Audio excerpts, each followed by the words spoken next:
নমস্কার বন্ধুরা, তোমরা সবাই কেমন আছো? আশা করি তোমরা সবাই খুব ভালো আছো। আজকে আমার রেসিপি ডাঁটা দিয়ে মসুর ডাল।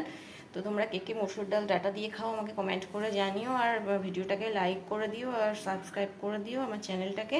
তো চলো, এই দেখো আমি ডাঁটা নিয়ে নিয়েছি, ডাঁটাগুলোকে কেটে নিয়েছি ছোট ছোট করে। আর এখানে নিয়ে নিয়েছি মসুরির ডাল। তো আমি এটাকে এবার ডাঁটার সাথে সেদ্ধ করে নেবো একসাথে। তো বন্ধুরা, আমার ডাল আর ডাঁটা সেদ্ধ করা হয়ে গেছে। এই দেখো, এবারে আমি তেল দিয়ে দেবো কড়াইতে, দিয়ে রাঁধুনি ফোড়ন দেবো।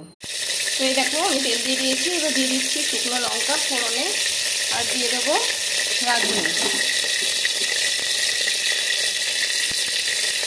রাঁধুনি আর শুকনো লঙ্কা দিয়ে দিয়েছি। এবার এটা একটু ভাজা ভাজা হলে তারপর আমি ডালটা সম্বার দেবো।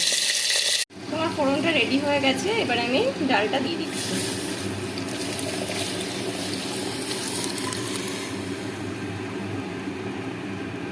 এবারে আমি এর মধ্যে দিয়ে দেবো সামান্য কিছুটা চিনি, যেহেতু ডাঁটার ডাল একটুখানি চিনি আমি অ্যাড করব। আর দিয়ে দেবো স্বাদ অনুযায়ী লবণ,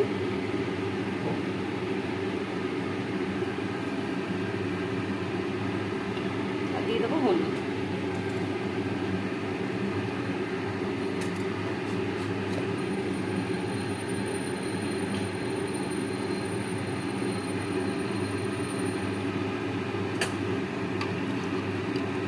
এবার আমি ডালটা কিছুক্ষণ ফুটতে দেবো।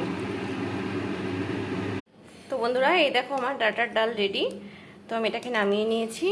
তো তোমরা ভিডিওটা আশা করি সবাই দেখেছো প্রথম থেকে শেষ পর্যন্ত। কেমন লাগলো আমাকে জানিও। তো আজকের মতো এই পর্যন্ত ভিডিওটা শেষ করলাম। দেখা হবে আবার পরবর্তী ভিডিওতে। আজকের মতো টাটা।